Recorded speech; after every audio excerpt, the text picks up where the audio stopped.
Hello' guys, আপোনালোকে কয় নহয় যে তুমি অসমীয়াত ভিডিঅ' বনাবা, আকৌ অসমীয়া ছোৱালী অসমীয়াত ভিডিঅ' বনাবা। তো গতিকে মই আজি আহিছোঁ আপোনালোকৰ ওচৰলৈ অসমীয়াত এটি ভিডিঅ' বুলি নহয় আৰু মই নিজে লিখা স্বৰচিত এটি কবিতা, যোনটো মই মোৰ মাক লৈ লিখা হয়, মোৰ নিজৰ মনৰ ভাৱবোৰ লৈহে লিখা হয়। তো সেইবাবে যদি কিবা ভুল হয় নিশ্চয় শুধৰাই দিব বুলি আশা ৰাখিলোঁ। আৰু লগতে মই এতিয়া যদি কবিতাটো আপোনালোকৰ ওচৰত পাঠ কৰি দিবলৈ ওলাইছোঁ। কবিতাৰ শিৰোনাম মা। মা, অ' মা, কিয় বাৰু মোক এৰি গুচি গলি তই? তোৰ অবিহনে কেনেকৈ থাকিম মই এই ব্যস্ত পৃথিৱীখনত অকলে?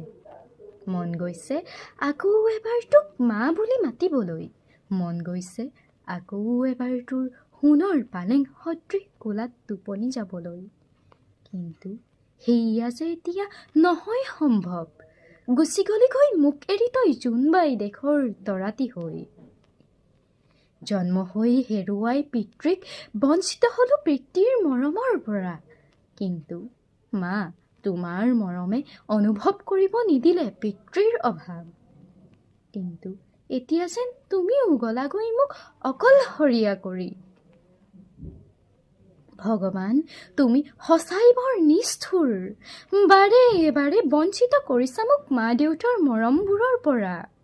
কি ভুল কৰিছিলোঁ মই তোমাৰ ওচৰত, মোক তুমি দিছা যেন এনে শাস্তি। আহচোন মা, ঘূৰি আহ মোৰ কাষলৈ এবাৰ, আহচোন মা, ঘূৰি আহ মোৰ কাষলৈ এবাৰ। ধন্যবাদ।